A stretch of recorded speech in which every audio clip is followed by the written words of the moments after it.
Peace, y'all. I'm so sorry I'm late. When I was supposed to be going live, I've been talking for like 35 minutes and did not know I was not live because, like I said, I'm new with this stuff. But you wouldn't know that because I said it on the last live. But how y'all doing today? I'm not going to let that mess up my day. I'm just going to try to remember the type of things that I was saying. So I wanted to do my first live. It's my very first live. Please bear with me, y'all. So today's three topics that I was going to touch on was um I can't even remember now. I can't even remember now. Wait a minute. All right, the first topic is Charleston White, or let's say Charleston W, and what is he what's going on with him? And does he have a death wish? The second topic is gonna be um is Billy Joe, not Billy Joel, Billy Joe as responsible as Lelaney for Quinton, baby Quinton's disappearance. That's Quinton Simon, a 20-month-old child that has been missing. So, all right. So, and then the last thing I want to touch on is Alexis Ware. I'm not gonna say where is Alexis Ware. I'm gonna say who do I feel like is responsible for Alexis Ware's disappearance, and what my theories. I want to run down like a little mini rundown or breakdown of the discrepancies of the stories of the person that I think responsible. So let's go to the first part. I want Charleston. So I hear Charleston is going around acquiring so many enemies, and he keeps saying things like, to stop him, you're gonna have to KILL him. That is the wrong thing to be saying. Like, you be careful, sir, because you will get what you're looking for. You will get what you're looking for. And you will be sorry because there will be no more live streams, no more money from YouTube. Like, it will be no more of that. So please be careful with what come out your mouth because it got a lot of consequences that come along with that. And I feel like he is speaking his his unfortunate to existence. And it's not just like it's a lot of enemies that he acquired. Now they wouldn't even know which one did what the way that you are accumulating enemies like this. You gotta slow down, buddy. That's all I gotta say about that. So on to the next subject. I had a more spelled out thing, but I forgot and I messed up and did not go live. Thought I was live and I was not live. So all right, so let's go on to the next subject. My next subject is: do I feel like Billy Joe is as responsible as Leilani? Because that's her name. I heard the babysitter say it like that. I thought it was Leilani, but it's Leilani. So is Billy Joe as responsible as Leilani for baby Quinton, in parentheses, Quinton Simon's disappearance? And my answer for that is I feel like she is. I feel like she should have never left her child by like with a person that was already declared unfit. That's what she did. She went out of town and she left baby Quentin and the other child in the care of Leilani when she already the children were taken from her in the courts and she was declared unfit. Um One day I'm gonna post something on the facts about the baby Q case because it's a lot of stuff that the public doesn't know and I just want to make it known because it was some shocking things in there, but I don't have it with me right now to even go over it. So I'm going to do a piece, but I wanted to give him a little breather because everybody has been on his story, and I did not. I mean, could you imagine? I just couldn't imagine how the baby would feel. Everybody trying to contact him, everybody talking about him, everybody like all that type of stuff. So, but like I said, I feel like Billy Joe is as responsible. I feel like she should have never left town. If she was leaving town, because it's something on tape that shows her, it's a video where she is confronting the babysitter and going off on her and saying, I begged you to help. I begged you to help. And I asked you to get the kids and I give you $300. And then she like, so you saying I shouldn't have went out of town? Yes, we saying you shouldn't have went out. Or if you went out of town, take the babies that you are responsible for with you, girl. Why did you just like not take the kids with you? You did not have to leave them with that woman, and you knew what she was capable. You know more than anybody what she was capable of and how she was treating them babies. Trust me, you do. So, and I felt like she was trying to blame the babysitter, trying to say like, if the babysitter would have watched the kids, then Quentin would still be here or around or whatever. And I don't feel like that's right. Like that's not her responsibility. And the first thing she came in there screaming and hollering, where I didn't even know that was the grandmom. I thought that was the mom, and I'm like, she looked way different. She looked bad. But the reason why I thought it was the mom is because the grandmom came in there and hollered, that's my baby, not yours. So how you gonna say that to the babysitter and then gonna tell her you begged her to help? Like if she would have took the kids, then the kids would have been saved. That's not her responsibility. That was yours, ma'am. So yes, I think she should be held accountable, just like Leilani. I also feel like in the eyes of the law that like Daniel, that's Leilani's um fiance. I feel like he was an accessory after the fact. That's what it would be in the eyes of a law. Like he didn't do nothing to hurt that baby, but I feel like after the fact he helped her with whatever they was trying to do. Cause I feel like they tried to just try to use a big word that so I won't get in trouble.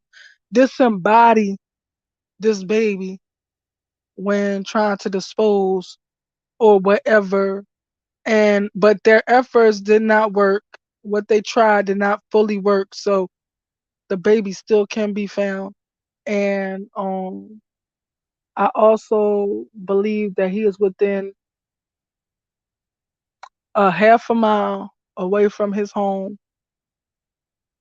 And um if you have not seen my earlier pieces, take a look at my earlier pieces and you will hear some of the things that I've felt like happened to him. It's like I can't come out and say it, and I don't want to come out and say it because it's very hurtful to say that these things happen to a child, but I believe that the baby was abused by the mama. And I'm not saying on a regular basis, I'm saying at this particular time when, because I don't know, what do I know? But I know um, when the grandma left the baby with the mom that was declared unfit, that baby was abused badly, and that's why he disappeared. Allegedly, in my opinion. And everything I say in here is allegedly, in my opinion. I will be putting the disclaimer in the description. Um, and that's basically it. So also, what do I want to touch on? The last thing. Okay, so I was gonna say where is Alexis Ware, but I cannot say where is Alexis Ware, so I'm gonna move on to the next thing that I had a question about. I wanted to say who I believe is responsible for Alexis's disappearance, and I believe it's her boyfriend. I believe she was in an abusive relationship. If y'all remember, if anybody watched me, if you remember, I did that card read with my own cards that I made. And the first three cards of the whole reading was like battered, beaten, or something like that. Battered, beaten, abused. Whatever what the first three cards said meant that she was abused. And it was no discrepancies on that. And I only draw 5 cards per thing at the most. I might do 3 cards, but I do 5 per like question or statement or something at the most. So the first three of them was like battered, beaten, abused. I'm like, dang. So I felt like she was really wanting me to know that she was battered and abused. Um I also feel like I already said I feel like he's responsible. I wanted to go over some discrepancies in his story and my opinion of what happened to her. And my opinion of what happened to her, just in a real general form, is that she stuck him and ducked him with the kids, as most of us women will do. Like that ain't unnormal. Why? But why do we have to do that anyway? These your kids too. And even though the little girl wasn't his, still, like you'll be in the house with her. This is your responsibility too. And so, like, why do we? Why does she have to even stick and duck on him? So anyway, I believe she put the kids on him. That she left him with the kids. I believe that time frame is wrong too. I believe she left him with the kids earlier than 7:30. I don't believe it was 7:30 on the way to getting dark. I believe it was earlier in the day. I believe it was between 3:30 and 4:30 when she left him with the kids. And I believe so because and the reason why I say that is because it's some text messages that went on between them two. And he was trying to like get her back, which also told me there was a whole episode of him probably putting hands on her. But anyway, he was trying to get her back, like, like, I love you. You'll never know how much and all this. And she was like, I love you. He was like, I love you, girl, so much. You never know how much or something. And then at a 7:11 p.m., he's like, where are you? And this is when he started calling everybody, talking about he got the kids. So I believe that time frame is wrong. He lying. I don't believe they exchanged them kids at 7:30. Well, allegedly. Everything I say is allegedly. Nothing is proven fact, like I said before. But I don't believe that they exchanged them kids at 7:30. That's my opinion. So I believe that she went and did her thing, whatever she had to do. I believe she went over to Augusta. That's why you seen the car coming back. I believe that was really her. And I believe that she went to go get her kids. I think they said that she went over she came back over the Southern Carolina border from Augusta around 12 o'clock in the morning. I don't know if that's what it was, but I think they said that. It was between 12 and 1. And I believe when she went there to pick up her kids, he flew into a rage because he had a problem with responsibility. He was steaming that she left them kids on him. But the boy is your kid. The girl wasn't going to be no problem because she seen what you be doing. She seen what you capable of. She wasn't going to be no problem there. So anyway, I believe when she came to get her child, I believe she never made it back out of there. At least walking. I don't. And you could fill in the line, fill in the blanks, and understand what I'm talking about.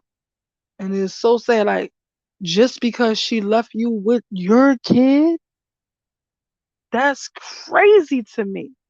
So anyway, um, so I also, yeah, so I'm not gonna get into the rest of the specifics of what I believe.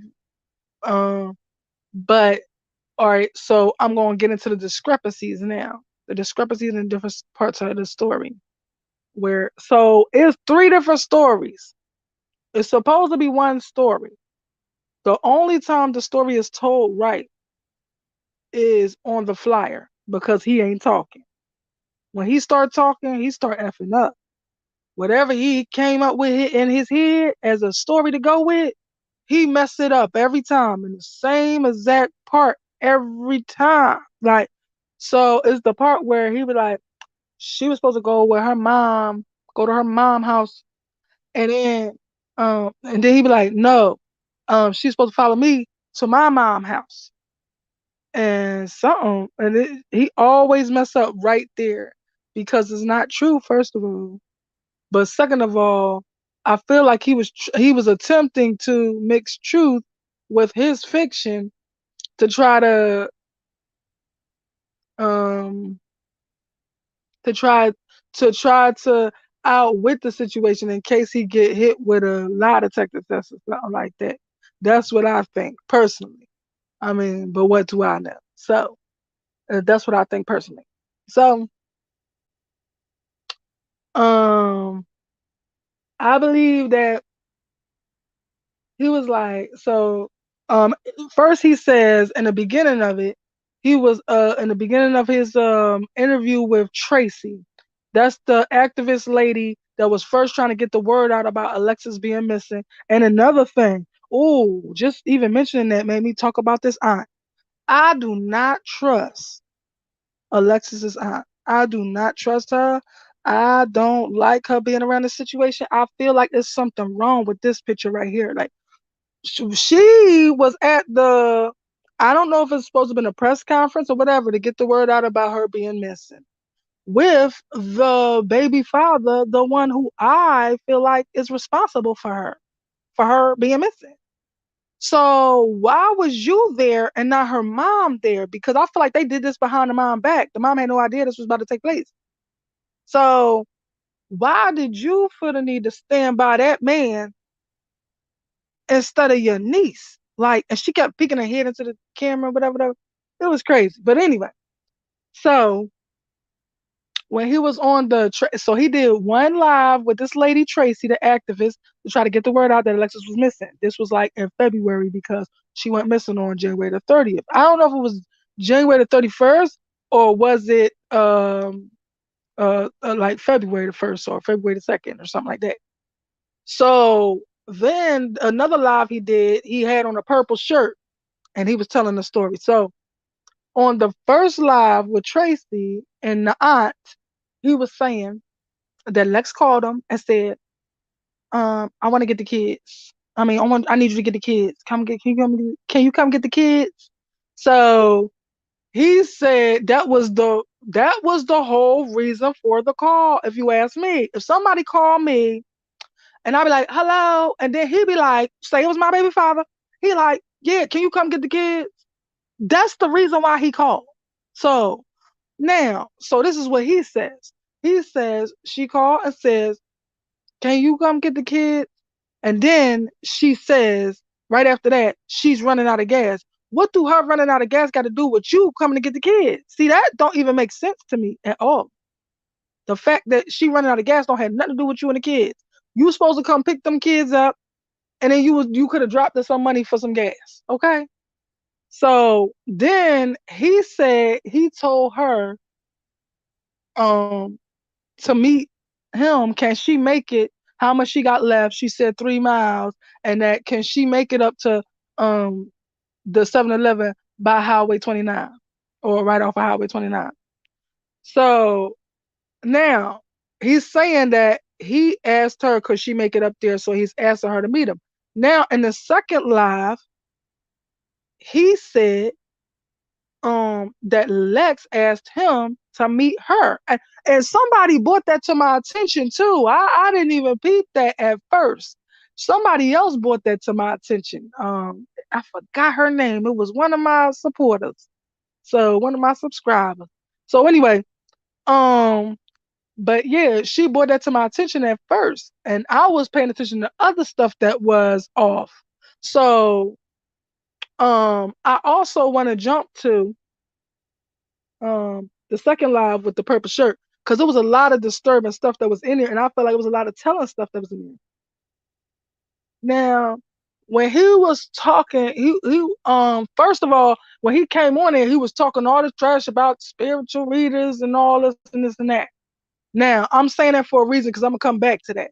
Now, his mama got on. Well, I ain't even gonna touch that. You know what? I ain't gonna touch that. I'm just gonna feel like the mama and the baby father both was saying incriminating stuff, if you ask me. Now, I'm just gonna touch on what the baby father said. Now, the mama don't know that she said incriminating stuff. She was just talking, defending her boy.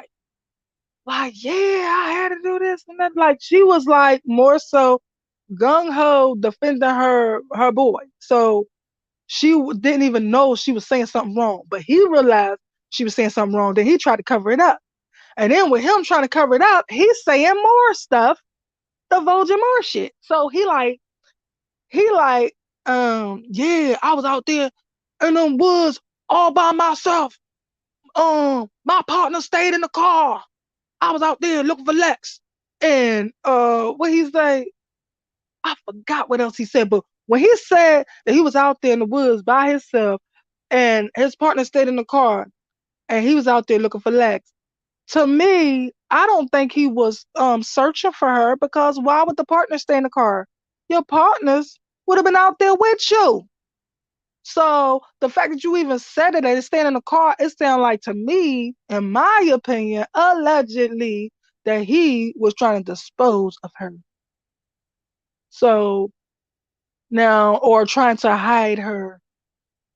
But you take a choice, you take your pick, but that's how I see it.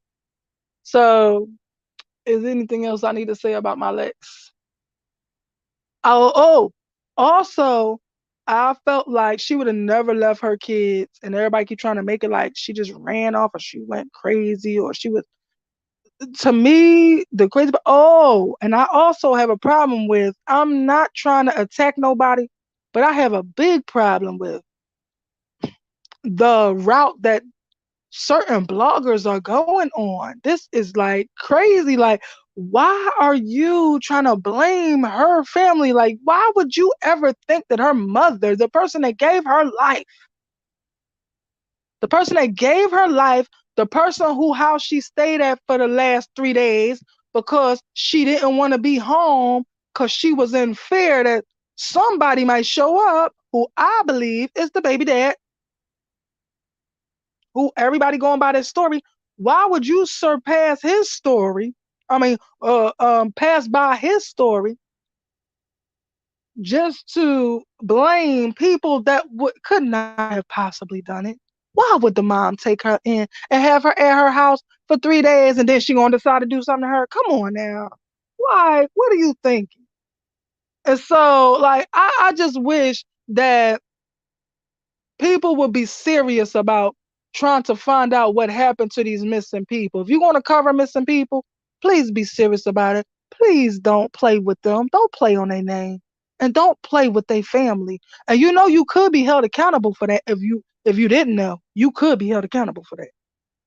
So, but anyway, like I was saying, I feel like she would have never left her kids. Um, I feel like she came back for them kids. I feel like if anything happened to her, it happened to her when she came back for her kids. So where did she come back for her kids is the place that needs to be searched, in my opinion. So that's all I got for today. I just wanted to come through and just give my opinions and theories, and everything is my opinion. Everything is allegedly. And I hope y'all enjoy what I brought to you. And that's it for me today, guys. And I love y'all. Peace. Yo, this motherfucker,